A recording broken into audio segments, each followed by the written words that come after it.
On this exclusive series, we're taking you beneath the surface and sharing advice and lessons learned straight from our leadership.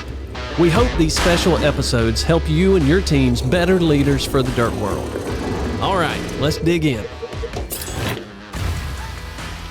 All right, so this next one, we're going to be talking about something. I don't know that this is kind of a word, uncomfortable word. People hear this and they think different things, but the word accountability. What does the word accountability mean to you guys when you hear that? What does that mean? In my opinion, you just have to follow through with everything that you're responsible for. You know, whether that's if you tell somebody you're going to do something, you make sure you're accountable to follow through with what you were supposed to do. Yeah. Yeah, I mean, that's a good way to put it, Tim. And I think, you know, it goes back to what we talked about in the earlier episode, doing the right thing, having the right attitude, and looking in the mirror every day. And, I mean, being on time, being presentable, keeping your machine clean. I mean, all that stuff is being accountable. What about you? Yeah, I mean, you know, it is a term that I think is used. It can be used loosely, but then when we say, "Did you hold someone accountable?" You know, it's a tough one. But from my perspective, the way I look at it is it's not so much just company related. It's self accountability, because I feel like if you'll hold yourself to a high standard of being accountable, meaning I'm going to get up every morning, I'm going to make my bed, I'm going to take care of myself personally, I'm going to try to eat right, I'm going to exercise, I'm going to do the things that can make me, the individual, the absolute best. And then when you hit the work, driving to work, you're going to be safe. You're not going to run into anybody. You're going to get to the office, or you're going to hit the field. And then that accountability, meaning kind of to Tim's point, you know your role. And whatever your role is, you're going to be accountable, meaning you're going to perform the task properly. But when the task is not performed properly, you're going to take extreme ownership, and you're going to say, hey, that was me. I'm the one that kind of messed that up. I'm going to hold myself accountable for not doing my job. I'm going to hold myself accountable for the solution to the problem that I just had.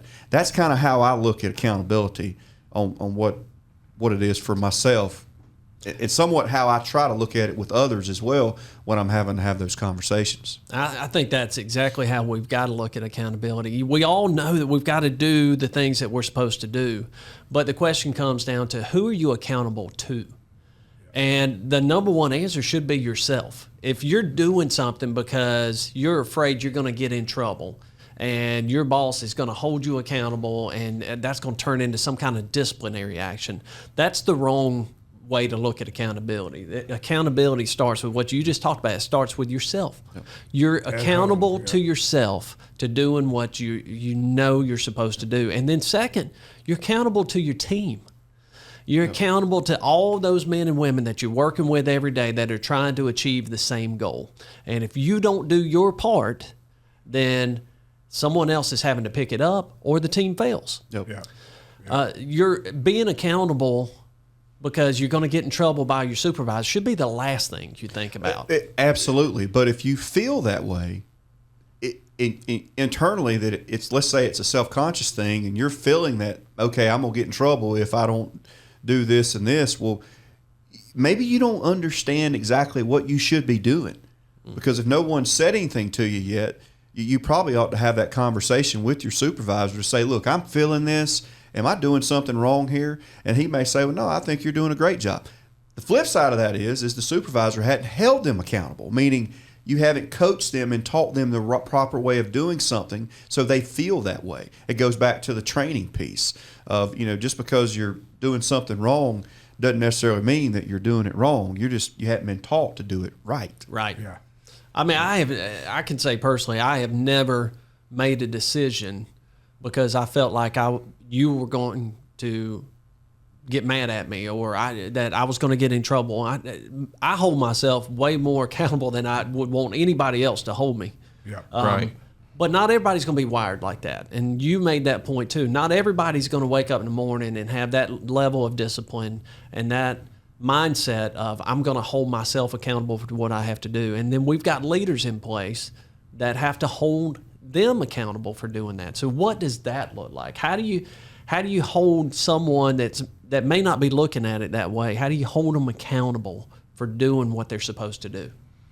I think sometimes the leaders really have to communicate to those folks that are working with them what they're accountable for during the day, or whatever their task involved. They have to clearly communicate the plan of what their responsibilities are, and then it's up to that person to make sure they're accountable to complete those things, and and the leader has to make sure that they follow through with it.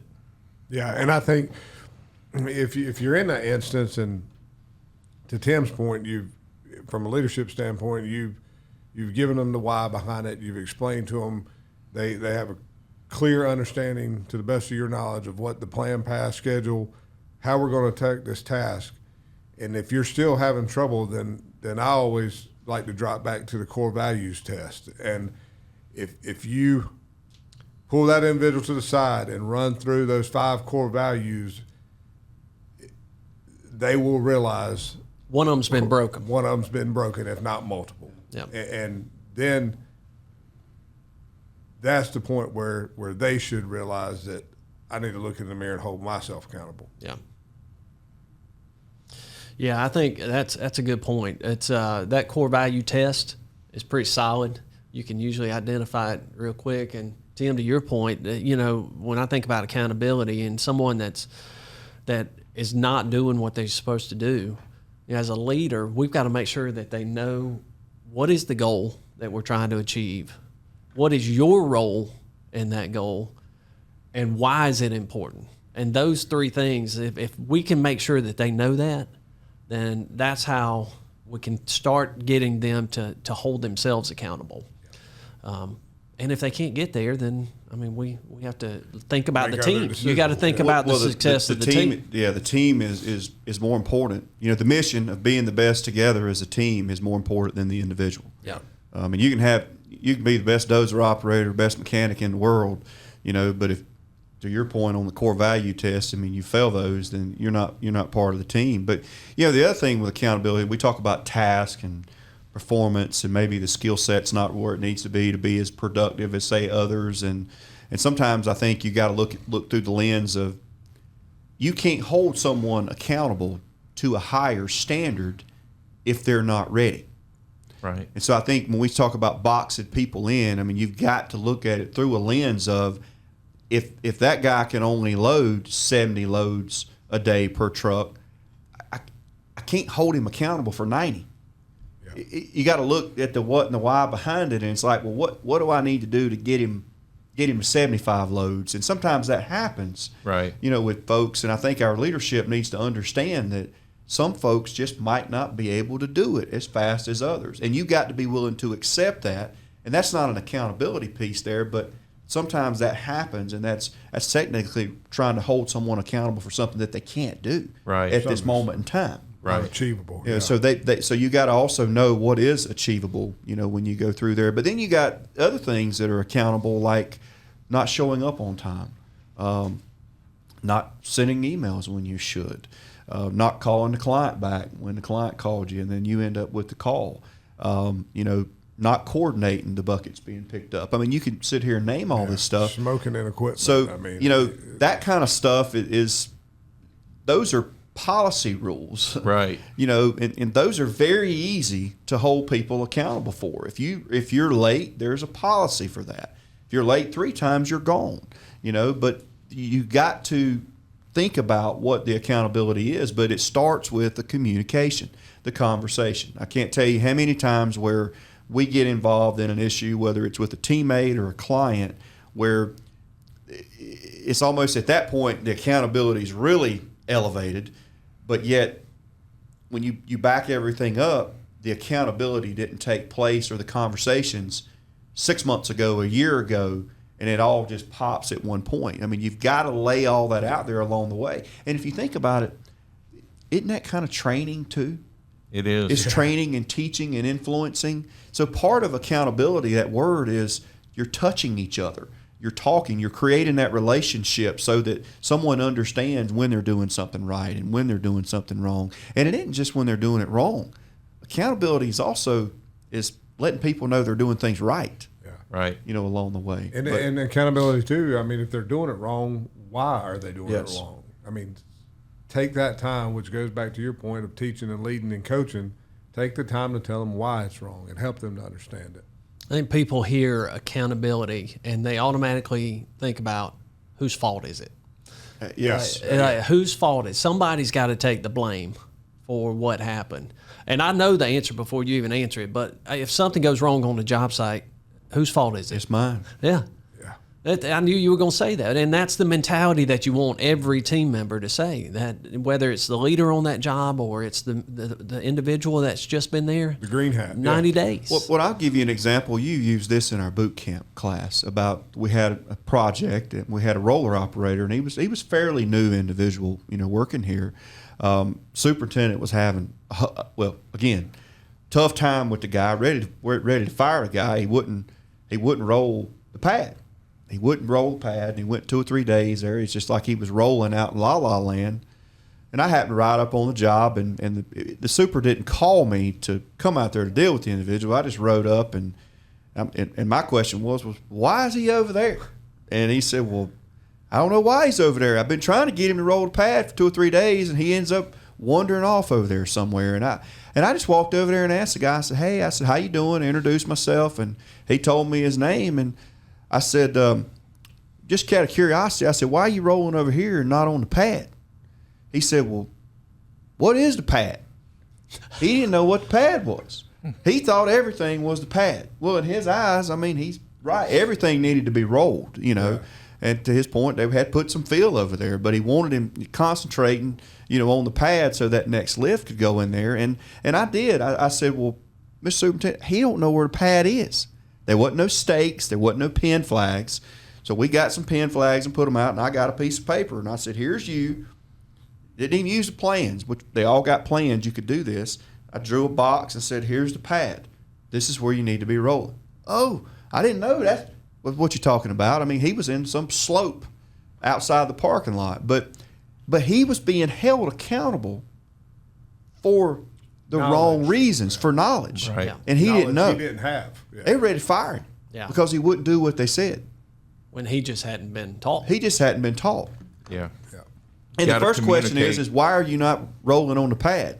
Well, then we realized that he didn't know what a pad was. So be careful how you hold people accountable without the what and the why behind. Why are they doing something wrong?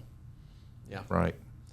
Look, at the end of the day, as leaders, it is our responsibility to hold the team accountable, to make sure they know what the job is, what the goal is, and what their role in that team is.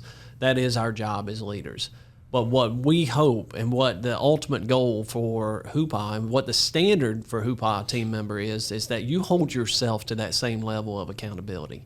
You wake up each and every day and you have a meeting with yourself and say, you know what, I wasn't the best that I could have been yesterday, and I can do better, and I'm going to do better. That's where we want everybody to be. We don't want you doing the best job because somebody told you to. You bring up a good point, about self-accountability, but I look at it that way too, and obviously that's what I think of accountability from an individual standpoint. But think of a world, because a lot of us live this at home. I know your families and stuff. Like, who holds you accountable at home? Well, my wife. So my wife and my kids, they keep me in line. Yeah. They keep daddy in line and the husband in line. If you think about a perfect world, and we talk about being servant leaders, and we 775, regardless of your title, we're all leaders. What if we hold each other accountable? There's that empowerment piece. What if you say, you know what, I'm going to have an accountability partner today, and that partner's going to be Grayson.